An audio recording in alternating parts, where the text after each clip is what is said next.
Behind the glamour of Golden Age Hollywood was a haunting secret. Casting calls weren't just auditions, they were tests of submission, power, and silence. While cameras rolled in Technicolor, what happened behind closed doors stained the industry's soul. These are the 16 most disturbing casting couch stories from the Golden Age.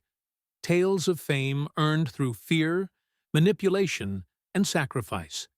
One actress even faced this at just 12 years old. 1. Marilyn Monroe. Marilyn Monroe was the embodiment of glamour, but her ascent was far from golden. Before she became a household name, Monroe was just another hopeful among thousands in Hollywood. Vulnerable, young, and desperate for a chance. Her big break came with The Asphalt Jungle, but the casting process behind that role was nothing short of a psychological ambush disguised as an audition. Director John Huston, known for his brilliance and brutality, demanded something more than acting. For Monroe, it wasn't about reading lines, it was about surrender. She was told to strip in front of a room full of male executives, producers, and even the camera crew. Huston claimed he wanted to see if she could channel the desperation of her character. What he really did was stage an emotional and physical violation. Monroe was just 23, standing under hot lights, humiliated and exposed, not just physically, but emotionally. In her own words, it was one of the most uncomfortable moments of her life. In Hollywood, she later said, sometimes you're cast before you even read a word, just by the way you let them look at you. That audition broke something in her. It taught her that being a star wasn't just about talent, it was about compliance. Monroe landed the part, and it catapulted her career. But the price was steep. Friends and biographers point to this moment as a catalyst for her lifelong struggles with trust, anxiety, and self-worth. It wasn't just Monroe's body on display that day, it was her spirit, and it was Hollywood's culture of exploitation that put it there. 2. Natalie Wood. Rebel Without a Cause. 1955. Natalie Wood was already a seasoned actress when she auditioned for Rebel Without a Cause, but that didn't spare her from Hollywood's dark side. At just 16, Wood was navigating an industry that viewed young actresses not as artists, but as prey. Her experience with director Nicholas Ray would become one of the most unsettling stories in casting history. Ray was decades older and deeply embedded in the power circles of Hollywood. When he invited Wood to his private bungalow at the Chateau Marmont, it was under the guise of a creative session.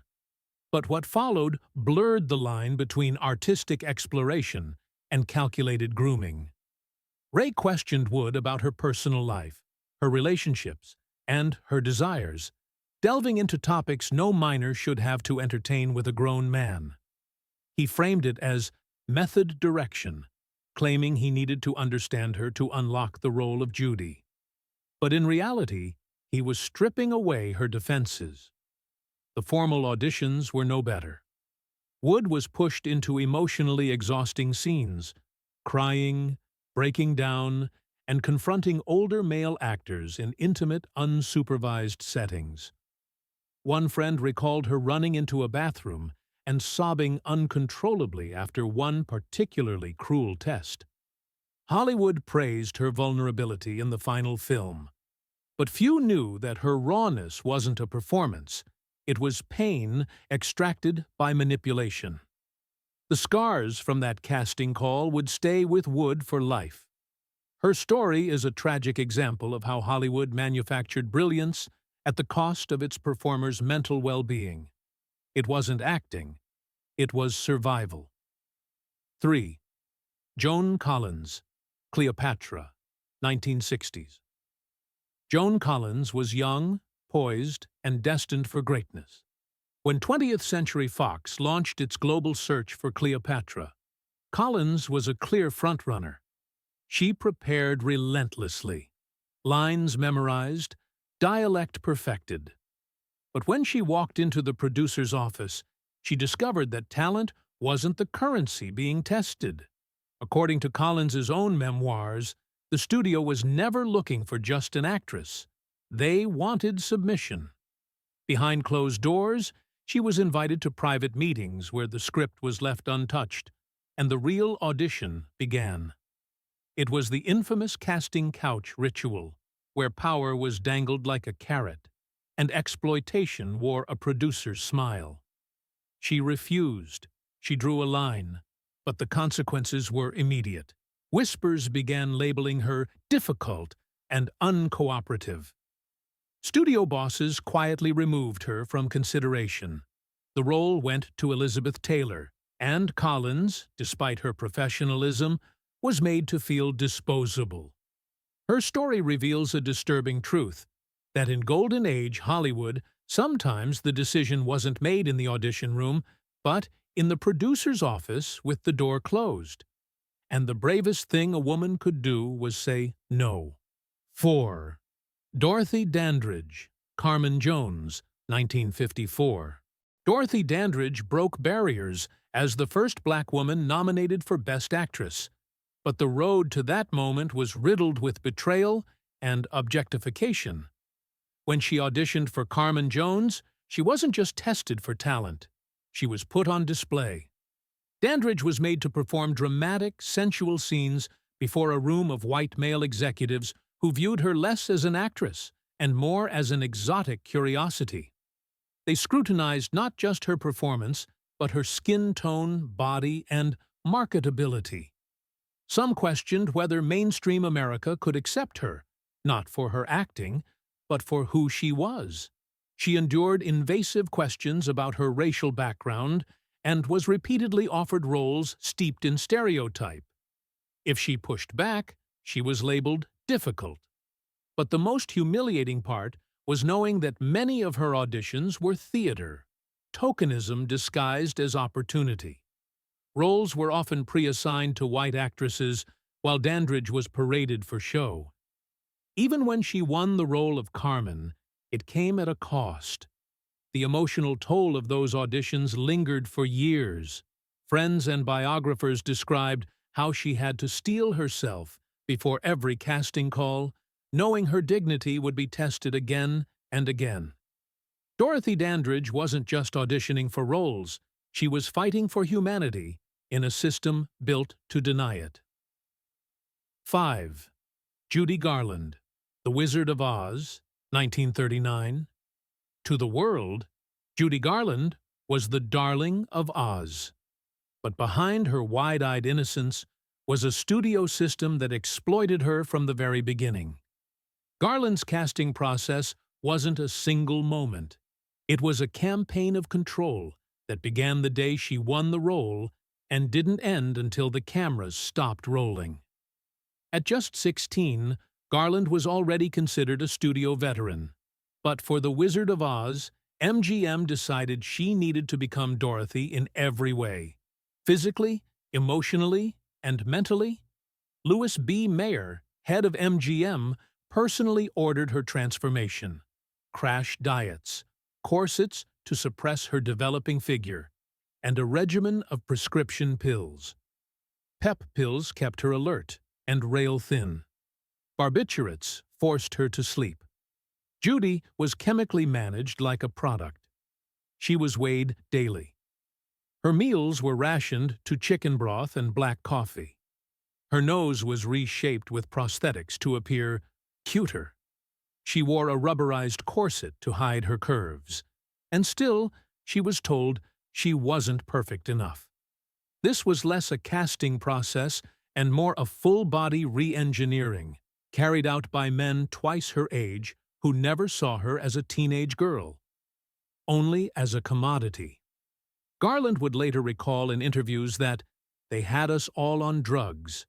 It was the only way they could shape her into the version of innocence they wanted to sell. Her performance as Dorothy was luminous, but her emotional toll was staggering. She cried alone in her dressing room, battled eating disorders, and grew increasingly dependent on the very pills MGM gave her. Judy Garland's journey to Oz was paved with control, coercion, and manipulation disguised as direction. Her brilliance came not from what the studio gave her, but what she managed to survive. Lena Horne, Showboat, 1951, denied. Lena Horne was a star on her own terms, beautiful, poised, and unflinchingly proud of her heritage. So when MGM began casting for Showboat, she was the obvious choice for Julie Laverne, a role she had nearly made her own on stage. But in classic Hollywood fashion, what should have been hers was dangled like bait. Horne was subjected to round after round of auditions and screen tests that felt more like performative cruelty than professional evaluations. Executives told her she was too light for some roles, too dark for others. She was asked to sing in costume, act without script, and present her talent in front of rooms full of white executives who never saw her as a serious contender. It soon became clear MGM was never going to cast her. They were using her as a publicity stunt, to appear progressive, while they quietly handed the role to Ava Gardner, a white actress who would wear dark makeup to play the part. Lena Horne's audition was a facade. What stung most was the betrayal. Horne knew she had the skill, the presence, and the experience, but in the end, she was told it was just business. She was humiliated and discarded after being paraded as the face of change Hollywood never intended to deliver. In interviews years later, Horne said, "They wanted my image, but not my presence, my talent, but not my face." Her casting experience wasn't just a personal injustice. It was a glaring example of how racism and exploitation worked hand in hand to keep progress at bay. Hollywood didn't just deny Lena Horne a role. It tried to erase her from her own narrative. 7. Shirley Temple, MGM audition at age 12. To millions, Shirley Temple was the perfect child star. Adorable, talented, and endlessly charming. But behind her smile were stories far darker than the movies ever revealed. One of the most disturbing came during an audition for MGM when she was just 12 years old. According to Temple's own memoir, she was ushered into the office of Arthur Freed, a powerful producer. Freed told her to stand up, then, shockingly, exposed himself. Temple, too young to grasp the gravity of the situation, giggled in confusion. The producer, flustered, stormed out of the room. But the damage had already been done. This wasn't an isolated incident. Temple recalled numerous casting sessions where she was forced to perform routines inappropriate for her age, asked to act flirtatious, simulate romantic scenarios, or burst into tears on command. At 6, she was told to emulate adult seductiveness. At 8, she was made to dance for hours while men watched silently, assessing not just her performance, but her obedience. Hollywood didn't see Shirley Temple as a child. It saw her as a moneymaker, and whatever innocence she had left was chipped away, audition by audition. Even worse, there was little to no adult advocacy in the room. Directors, casting agents, and studio heads operated unchecked. She was expected to entertain, no matter the hour, the pressure, or the discomfort. Years later, Temple reflected on her early career not with nostalgia, but with wary survival. Her childhood was taken from her, bit by bit, in rooms where cameras weren't rolling. The casting couch, for her, was not about consent. It was about endurance. She may have been Hollywood's little princess, but behind the scenes, she was just another child trying to make it out unharmed. 8.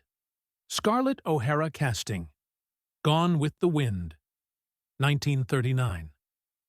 The search for Scarlett OHara was the most publicized casting call in film history, but also one of the most degrading.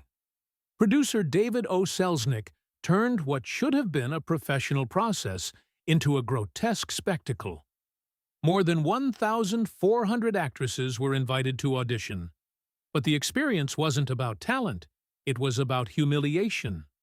Women were made to read lines, pose in period costumes, and reenact scenes under blinding lights, while journalists and photographers hovered, turning every audition into tabloid fodder. Some were teenagers, others were seasoned performers, but all were subject to the same circus-like environment. Selznick reportedly relished the chaos. He encouraged public competition among hopefuls and told some to lose weight, cut their hair, or adopt over-the-top Southern accents on the spot. Few were given privacy or respect. Many left in tears. It was a casting call that tested not only acting ability, but emotional endurance. One actress recalled being asked to dramatically outshine her rivals right in front of them while cameras flashed. Another was told she had the look, but not the obedience. In the end, Vivien Leigh was cast, but her audition happened in private, quietly, away from the parade of desperation. The casting couch didn't always involve closed doors. Sometimes the exploitation was fully visible, just normalized under the guise of stardom. For many, the Gone with the Wind audition wasn't an opportunity. It was a psychological gauntlet. 9. Dorothy Cumming, Citizen Cain, 1941. Dorothy Cumming was a rising talent when she landed the pivotal role of Susan Alexander in Citizen Cain, Orson Welles' cinematic masterpiece. But her path to that film, and her life afterward, tells a chilling story of manipulation, power, and revenge deeply rooted in the Golden Age casting system. Though Welles selected Cumming for her raw, emotional range, not everyone in Hollywood approved. Most notably, media tycoon William Randolph Hearst, whose life the film controversially mirrored. Cumming became a target. Rumors began circulating that she'd only landed the role by entertaining the right people. Coded language in the studio system often implying casting couch exchanges. But it wasn't her actual casting that marked the start of her ordeal. It was what followed. After Citizen Cain premiered, Hearst reportedly used his power to destroy Cumming's career. Studios turned her down, blacklisted her, and she began receiving fewer roles, despite glowing reviews. In the deeply patriarchal system of the 1940s, a woman who didn't play along or was seen as challenging male authority paid dearly. Cumming's emotional and mental health declined under the strain. She was arrested on dubious charges, her children taken from her, and her name tarnished. In a cruel twist, the same Hollywood that once applauded her talent now whispered that she had gotten too difficult, a common label used to silence women who refused submission. By the 1950s, Dorothy Cumming had vanished from the screen. The woman once poised to be a star was discarded, her story rewritten by those who held the power. Her experience wasn't just about one audition, it was about what happens when you step outside the unspoken rules of Hollywood's male-dominated hierarchy. The casting couch, for Cumming, wasn't a single room. It was the entire system working to punish a woman who wouldn't play the game. 10. Veronica Lake, Sullivans Travels, 1941. Veronica Lake became a sensation in the early 1940s with her peekaboo hairstyle and cool, detached demeanor. But her breakout role in Sullivans Travels came at a high cost, and it started in the casting room. Before she secured the part, Lake endured what she later referred to as a test of obedience, masked as a screen test.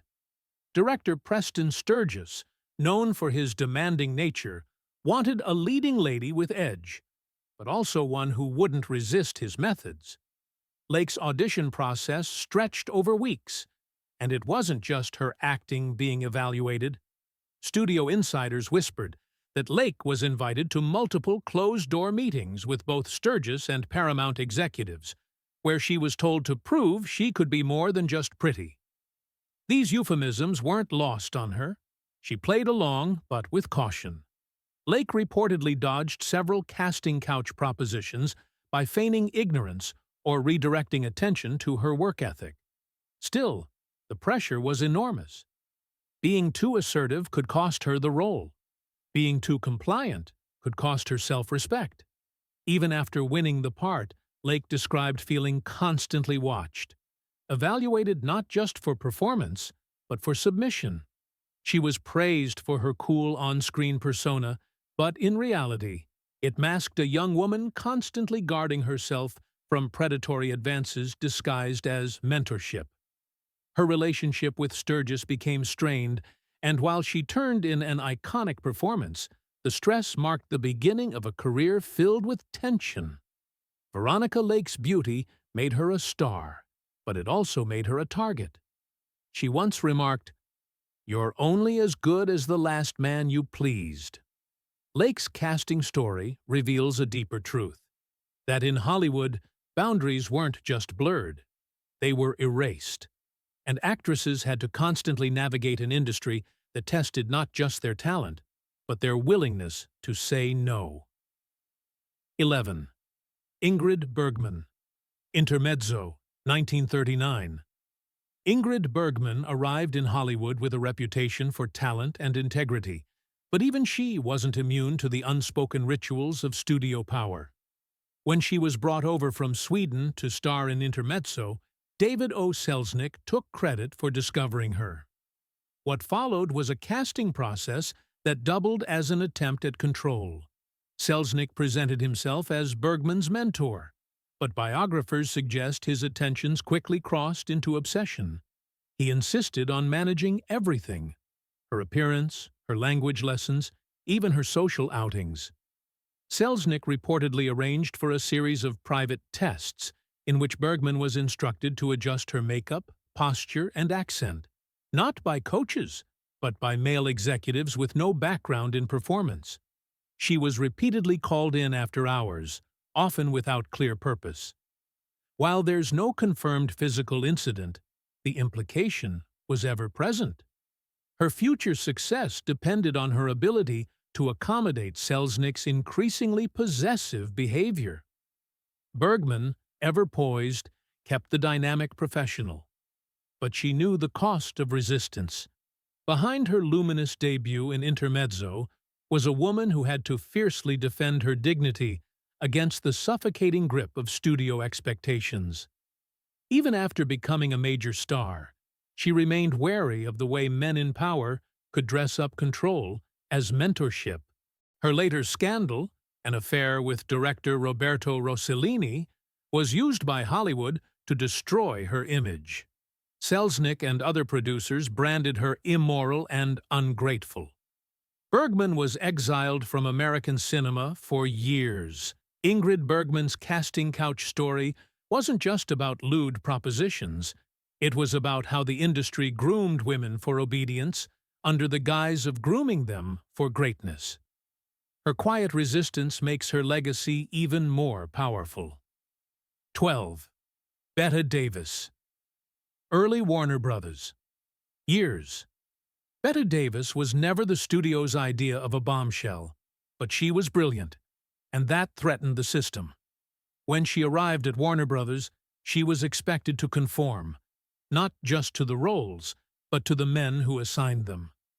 Her earliest auditions were standard fare until she began rejecting the silent expectations placed upon her. Executives hinted that a more cooperative attitude could fast-track her ascent. She was invited to meetings that had little to do with acting and more to do with flattery, flirtation, and implied obligations. Davis refused.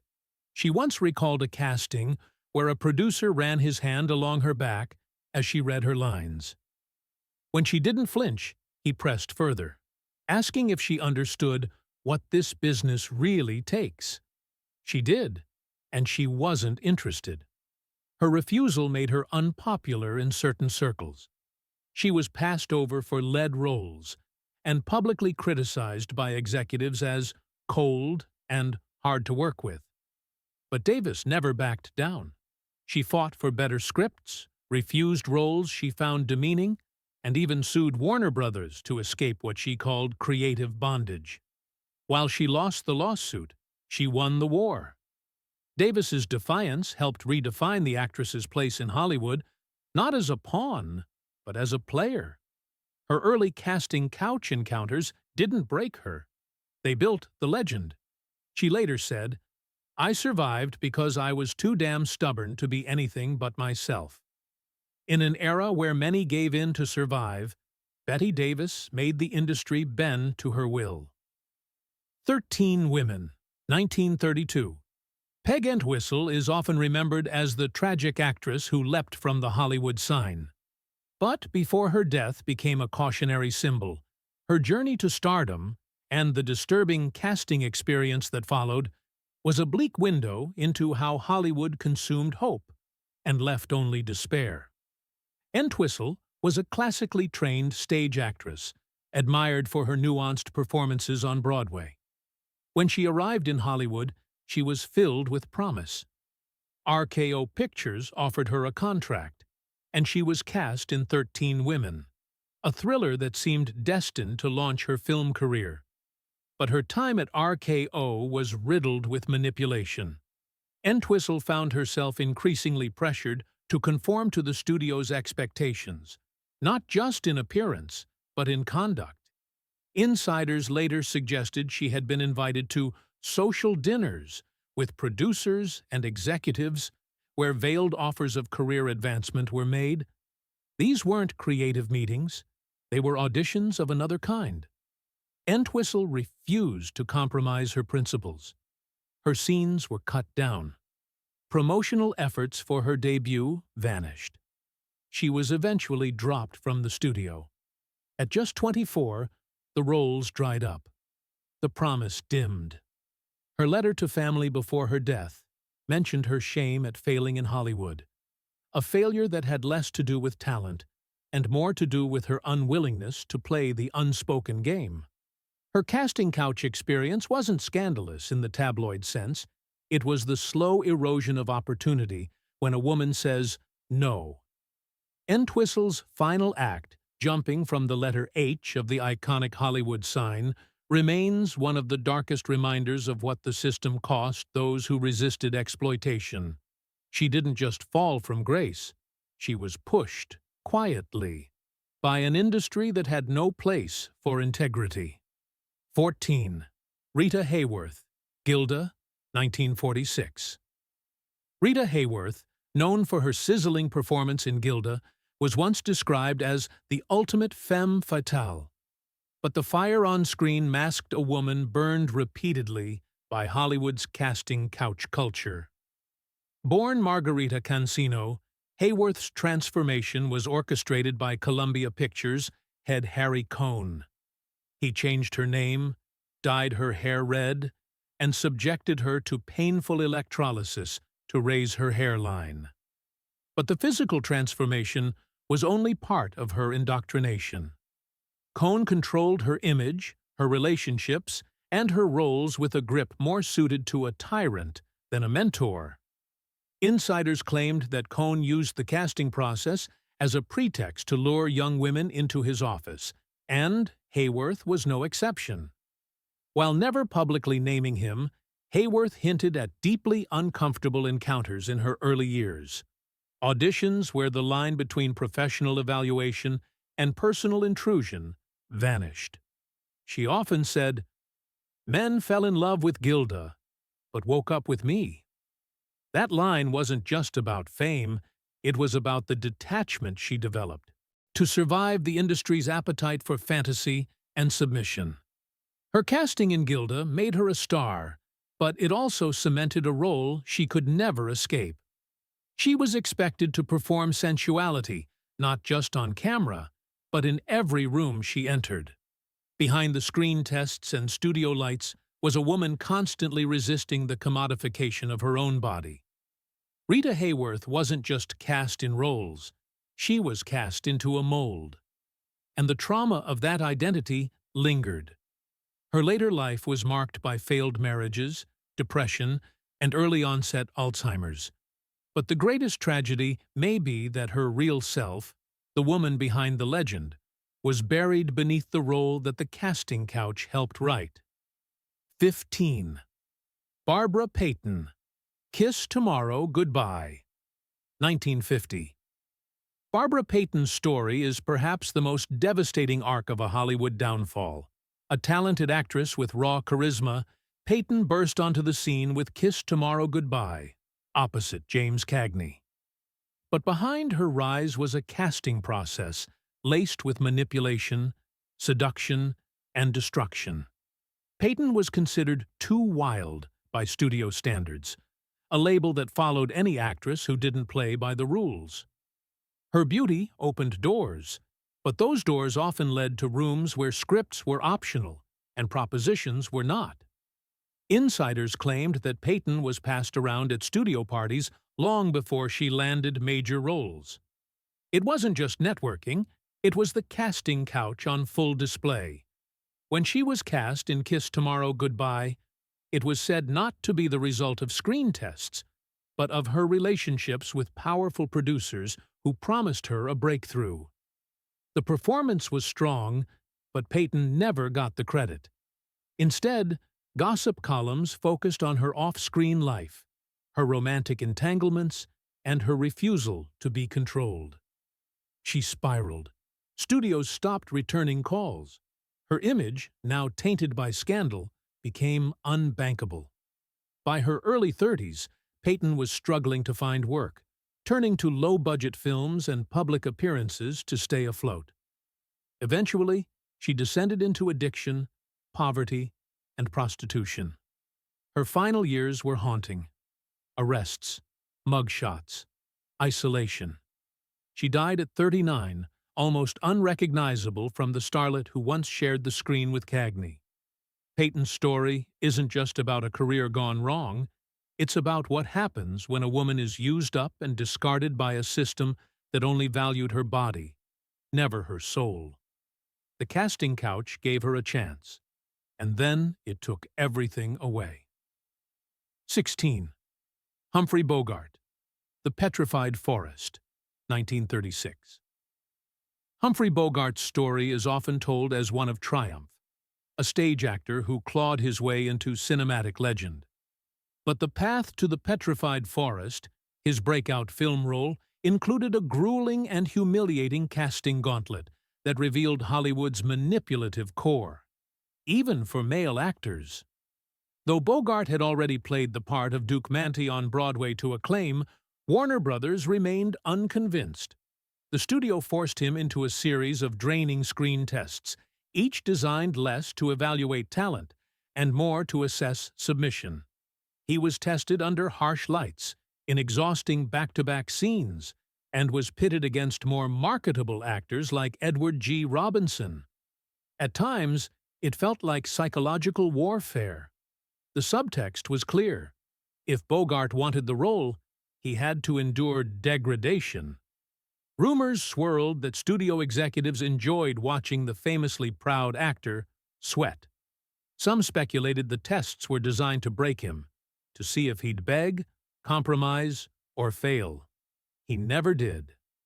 Bogart stayed stoic, though the process left emotional bruises. When he was finally cast, it wasn't a victory parade, it was relief. But the experience soured him on the studio system. He never forgot the humiliation, and later became known for championing actors' rights and resisting the studio's iron grip. While his story doesn't involve the classic casting couch scenario, it still embodies the same abuse of power.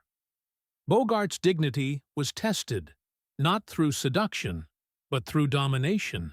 His victory came not just from talent, but from outlasting a system that thrived on submission. These casting couch stories weren't isolated scandals. They were symptoms of a broken system where power trumped humanity. Behind every iconic scene was a silence paid for in dignity. But by remembering these stories, We honor the strength it took to endure, and demand a Hollywood where talent, not submission, is the price of admission.